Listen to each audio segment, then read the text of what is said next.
All right. Well, this morning, like I said, we're going to be launching into a new series that I'm excited about called Free at Last, where we're going to be actually going through the book of Exodus. And we're going to be looking for signs of God's redeeming work for his people as he sets his people free. And I love the message of the book of Exodus because I think it has so much correlation to what's going on in our lives today. Like I've already said, we live in a world where sin is trying to ensnare us and trap us and make us slaves to its bondage. And while we don't have slave masters like the Israelites in Exodus had Pharaoh and the Egyptians, we maybe don't recognize what is enslaving us, but it's because it works kind of insidiously underneath the surface. So for some people, they're slaves to materialism and always wanting to have the nicest things.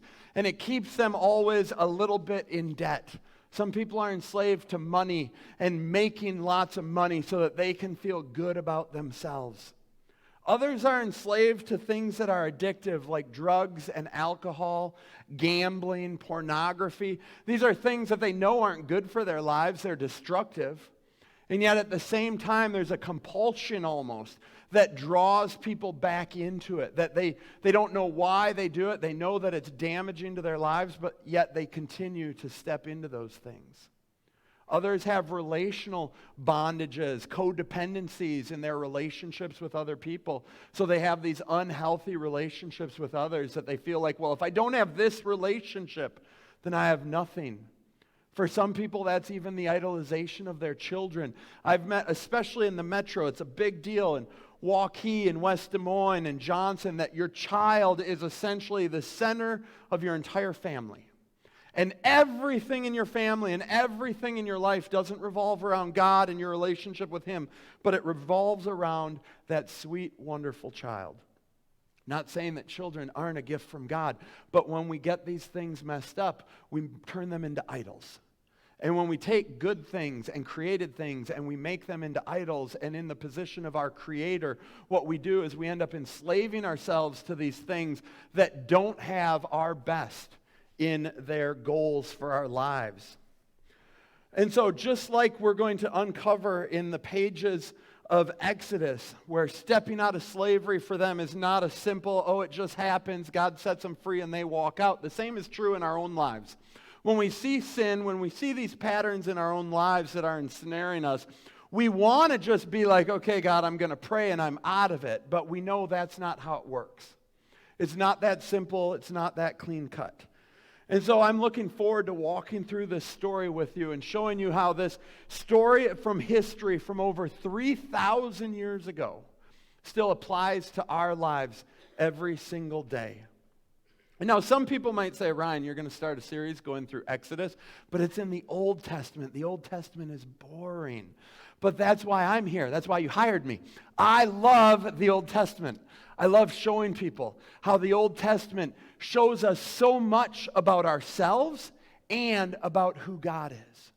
You see, all these stories in the Old Testament, they comprise 3/4 of our Bible. And they show us how God interacts with people, how when he rewards people for good behavior, when he punishes people for bad behavior, how he remains faithful even when people are walking away from him. It shows us his very character through these stories. But more than that, it's a mirror in our own lives. So often we like to read these stories and we put ourselves in the position of the hero. We like to read the stories of David and be like, I'm David, I had all the faith, I've got this. Realistic, in most of the stories, we're the big group of people who sat on the sidelines and was like, nope, God, I don't trust you, I doubt you, I'm not going to follow you. And so it's good to go through these stories and recognize we see this honest picture of people from thousands of years ago, and we say, we're not that unlike them. But it shows us our blind spots. So yes, in the New Testament, Jesus showed up and he changed everything, and that is amazing. And that's why I love to teach the New Testament. But the Old Testament cannot be the forgotten books of the Christian church. And so today we're going to walk through the entire first chapter of the book of Exodus. So I encourage you, if you have your Bibles with you, open up now to the book of Exodus. It's the second book of the Bible.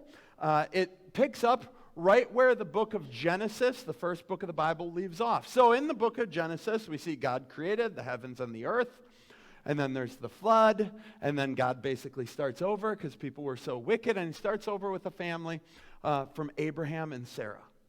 And he makes a covenant and a promise with Abraham, and he says, Abraham, I'm going to make you the father of many nations, even though he's very old and he has no children. And through the rest of the book of Genesis, we see God being faithful to that promise. Abraham, at 100 years old, has a child named Isaac. And then Isaac has some issues with fertility with his wife, but he ends up giving birth to Jacob and to Esau. We read the stories of those two brothers, and then we follow the storyline of Jacob, who has 12 boys, and God changes Jacob's name to Israel. And so Jacob is the line of Israel, the nation of Israel, through the scriptures as well as in the world today. And we talk about the 12 tribes of Israel. That would be from the 12 sons of Jacob. And so that's where we pick up now in the book of Exodus. So Exodus chapter 1, verse 1, we begin with, these are the names of the sons of Israel who went to Egypt with Jacob, each with his family, Reuben, Simeon, Levi, and Judah, Issachar, Zebulun, and Benjamin, Dan and Naphtali, Gad and Asher. The descendants of Jacob numbered 70 in all. Joseph was already in Egypt. Now that important note, Joseph was already in Egypt, is because the tie at the end of Genesis, what happened was these brothers didn't love their youngest brother Joseph. So they sold him to be a slave in Egypt. And through a series of stories, God raises him up, gives him a dream. Joseph warns Pharaoh there's going to be a famine. They store a bunch of food, and basically all the Egyptians' lives are saved through this famine, including the people all around who don't have any food. As part of this, Pharaoh shows kindness to Joseph. And he says, okay, Joseph, you and all your family can come here to Egypt, and you can stay in the land of Goshen. And because we have food, I will take care of your family. That's how Genesis ends. This is where Exodus picks up. The 70 members of Joseph's family are going to Egypt to live in Goshen where there's food and where they can establish themselves with their herds and their cattle, and they can live in safety there. Okay. But now Joseph and all his brothers, verse 6. Now Joseph and all his brothers and all that generation died. But the Israelites were exceedingly fruitful. They multiplied greatly, increased in numbers, and became so numerous that the land was filled with them. And now when we read this story, I don't think we understand the magnitude that we're talking here. First, this is over a period of hundreds of years that these verses cover. Okay? When we actually get to the Israelites walking out of Egypt, it has been 430 years from the time that Exodus 1 starts. So we're at probably about the 400-year mark here. And when it says that they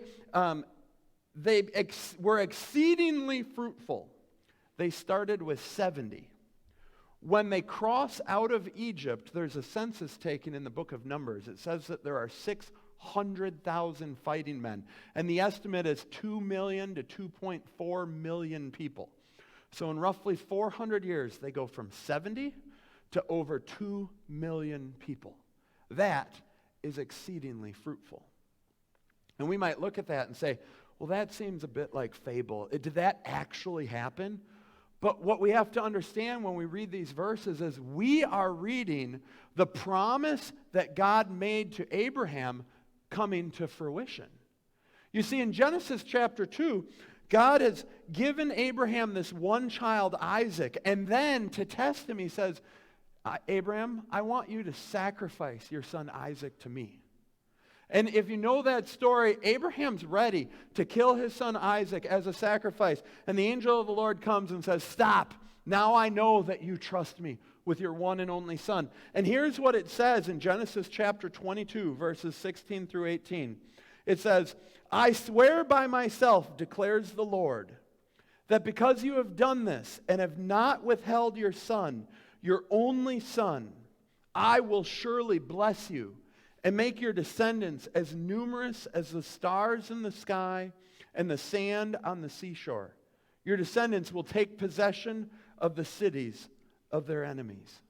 Isn't that interesting? And now they're overflowing the land of Goshen in Egypt.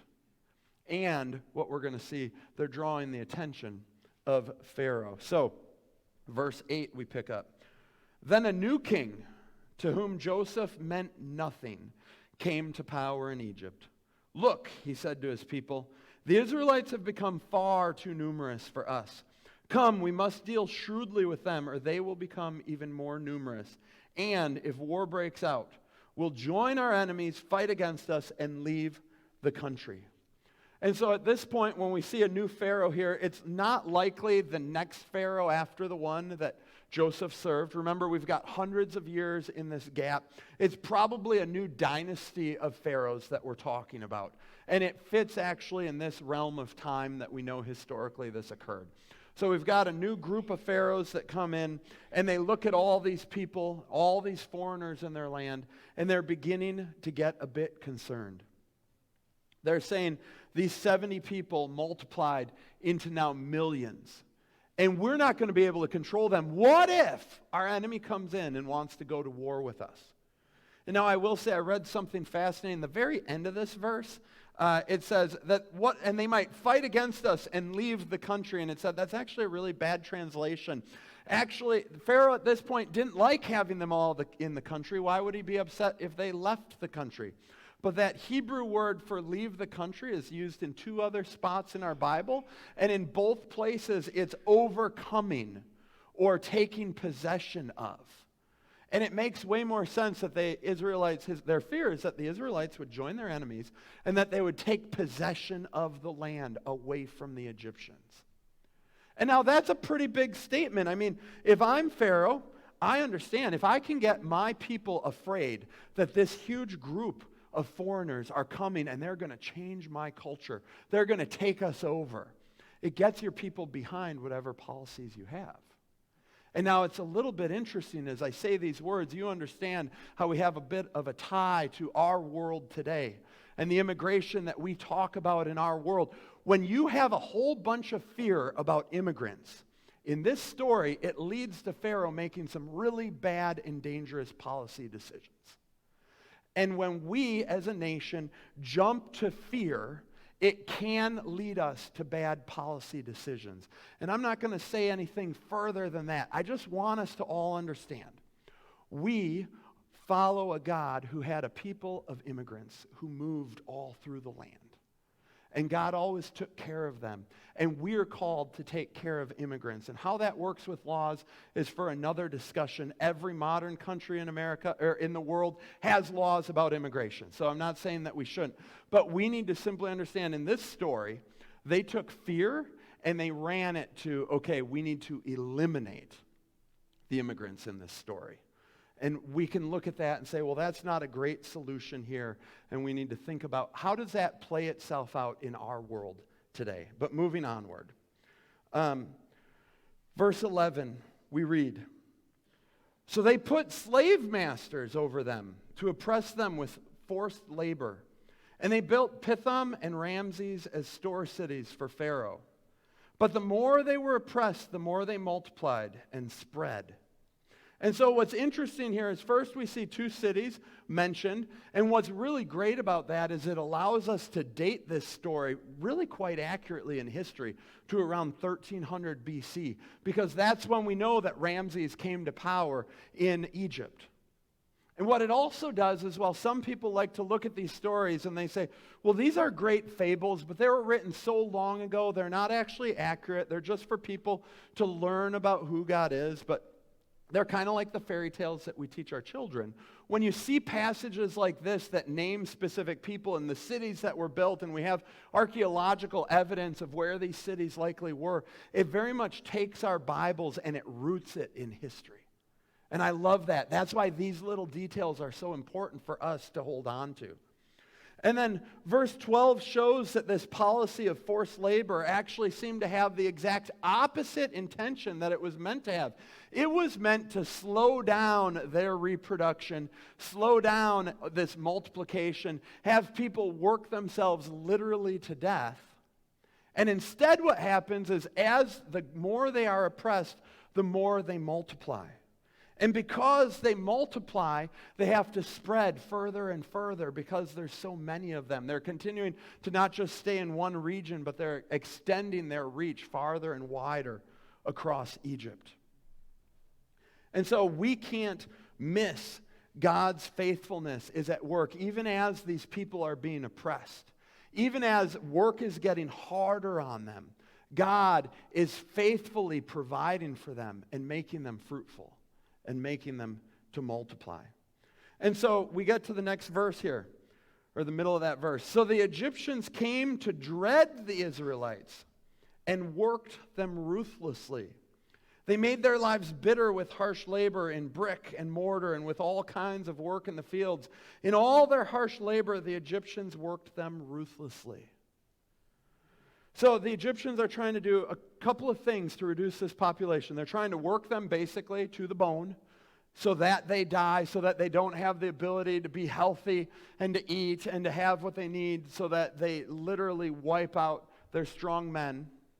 But more than that, they're taking the Israelites, a shepherding people, away from the fields, away from the flocks. So they're not able to have the same number of sheep and cattle and goats to feed themselves. And so it's almost another way to try to take their food source away from them, to again cause them to die at a faster rate than they're reproducing. That's Pharaoh's goal here. It's essentially completely opposite. God's goal is for them to multiply, and Pharaoh's goal is for them to diminish.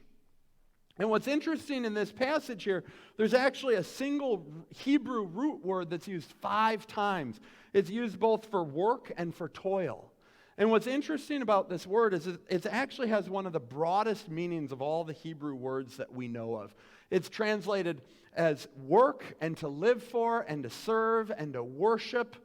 All of these things and to toil, they all are part of this Hebrew word.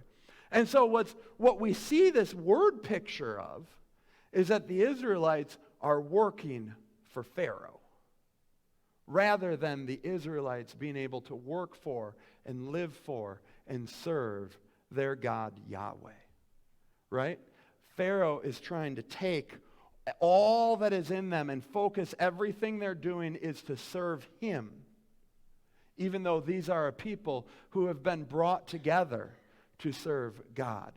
It's another way that we're seeing in the very beginning of this book of Exodus that Pharaoh is being set up as the enemy of God. And so then verse 15 we jump into the king of Egypt. He said to the Hebrew midwives, he's taking a second tactic here because the first plan wasn't working, whose names were Shiphrah and Puah. When you are helping the Hebrew women during childbirth on the delivery stool, if you see that the baby is a boy, kill him. But if it's a girl, let her live. So when his plans with forced labor don't work out, he thinks that he's going to get the midwives of Israel.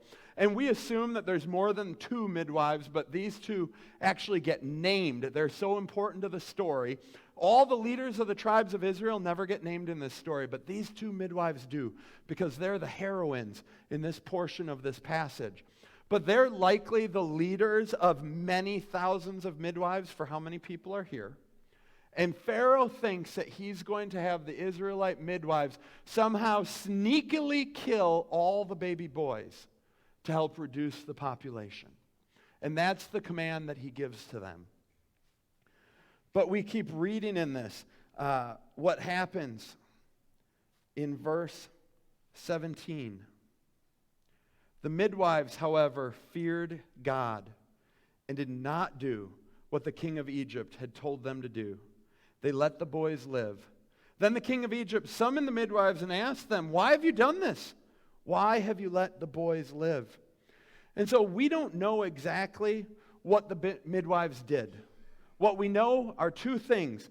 The first is they let the boys live, and the second is that they feared God.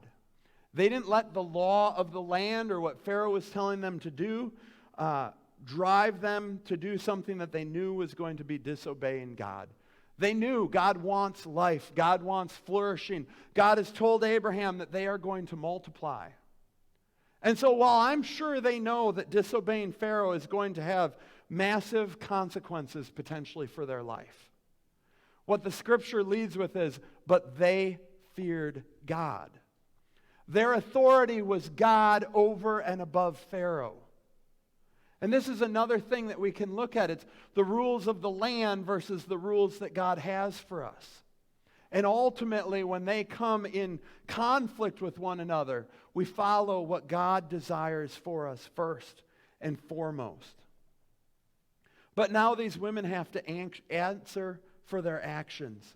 Eventually, Pharaoh finds out, it's reported back to him, the little boys and little girls who are playing. It takes a while. Babies, the the Egyptian soldiers wouldn't have recognized boys versus girls at that time. They didn't have little blue caps and pink caps the way we do. But eventually, they grew up, they got a little older, and they probably recognized, whoa, there's still a whole bunch of young boys here. The midwives haven't done what they're supposed to do, so Pharaoh calls them in. And they answer, verse 19. The midwives answered Pharaoh, Hebrew women are not like Egyptian women. They are vigorous and give birth before the midwives arrive. So God was kind to the midwives, and the people increased and became even more numerous. And because the midwives feared God, he gave them families of their own. Now, I'm going to be honest with you here. When I was looking at this passage, I was thinking that I was going to make this entire message today about civil disobedience and how the midwives lied and they did their own thing to circumvent what Pharaoh wanted. But the truth of the matter is, we really don't know how this worked out. We don't know if these women actually lied to Pharaoh or if there was something different between how the Egyptian women gave birth and how the Hebrew women gave birth, where it talks about they're more vigorous, they're more active. Does that simply mean there's more people in the room? And this concept that Pharaoh has of you sneakily murdering the baby boys without anybody noticing, that's just not feasible in the household of Hebrew women giving birth? We don't know. What we do know is that somehow they answered to Pharaoh and they said, look, we didn't have the opportunity. And because they honored God, it says both the people multiplied and continued to multiply. You see how every single step that Pharaoh's trying to stop the multiplication of the people, the text tells us that they continued to multiply more and multiply more and multiply more. And now even the women who are the ones who are supposed to get in the way and stop the multiplication efforts, these would have been women who did not have children of their own. And because these two are the named two, they were likely the senior, eldest of the midwives. And even they are now given a family. The ones that Pharaoh tried to use to end the birth of the baby boys who didn't have children. They're like Sarah in their old age. They're given children. The multiplication and the flourishing under God's hand continues to go through this entire story. So often we read Exodus 1 and we're focused on Pharaoh and how terrible he is and these midwives who are heroines, and that's why they're named in the story. But there's another hero behind this whole story, and that's God, who continues to push his agenda forward through everything that Pharaoh's trying to do.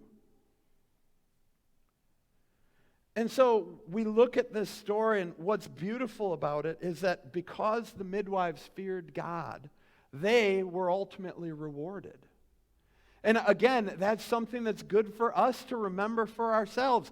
When we fear God, when we put him first in our lives, when we allow him to dictate our lives rather than culture around us or what's popular, God will reward us.